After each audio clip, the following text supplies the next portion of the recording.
What the Ladybird Heard at Christmas, written by Julia Donaldson, pictures by Lydia Mungs. On Christmas Eve, when the sun was low, and the fields and woods were white with snow, the Ladybird set off to spend a couple of nights with a spider friend.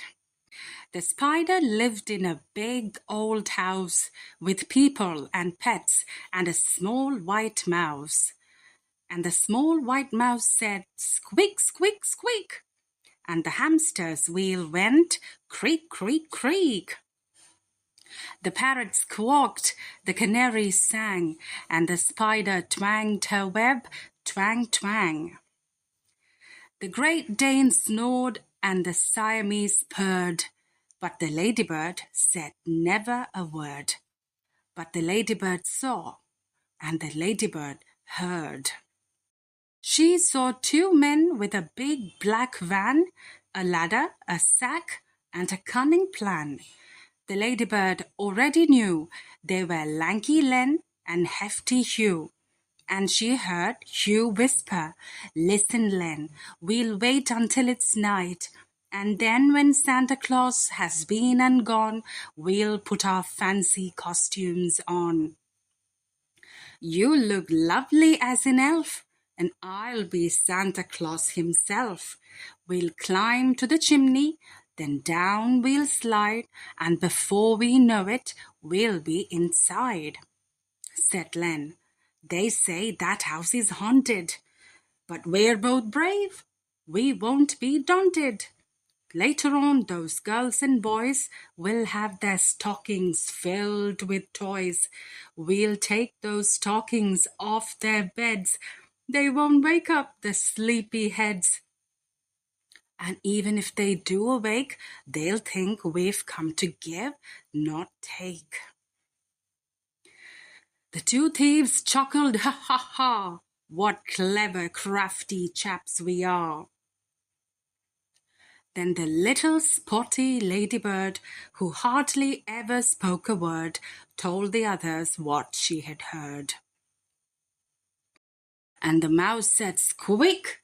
and the wheel went creak, and both the birds gave a piercing shriek.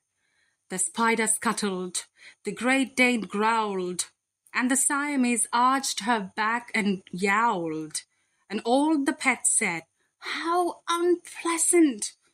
We can't let them steal one single present." But the Ladybird had a good idea, and she whispered it into each animal ear. Then they found a sheet of the perfect size, and the parrot pecked 2 holes for eyes. The spider spun, and the Siamese cat slung out to chat to a friendly bat. Upstairs the children, Flo, Fleur, Fred, and little Finn, were snug in bed. Then Santa came with treats and toys for all 4 lucky girls and boys. The thieves kept watch until he'd gone. Then they put their fancy costumes on.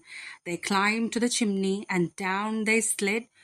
"They're here," hissed the cat, and the pets all hid. The small white mouse was ready. Hop! She leapt and she crept inside Len's top. And Lanky Len began to whine, "There's fingers crawling up my spine." The hamster's wheel creaked round and round, and Hugh said, "That's an eerie sound." The spider wound her silky threads all around the robbers' heads, and Len said, "This is awfully rummy." "I'm scared," cried Hugh. "I want my mummy." The Siamese cat let out a yowl. "Oh, crumbs," said Len, "a ghostly howl." The canary sang, "Beware, beware," as they turned the corner of the stair, and there they saw a dreadful sight. Something scary, tall and white. That second the parrot shouted, "Boo!" "Help! A ghost!" yelled Len and Hugh. They fell downstairs and they charged outside. But who was watching? They cried, and frightened for their lives, they ran all the way back to their big black van. The bats flapped after the two batmen, and they never went back to that house again. Then the small white mouse said, "Squeak, squeak, squeak." And the hamster's wheel went creak, creak, creak. The parrot squawked, the canary sang, and the spider twanged her web. Twang, twang. The Great Dane woofed, and the Siamese purred. But the ladybird said never a word. The end.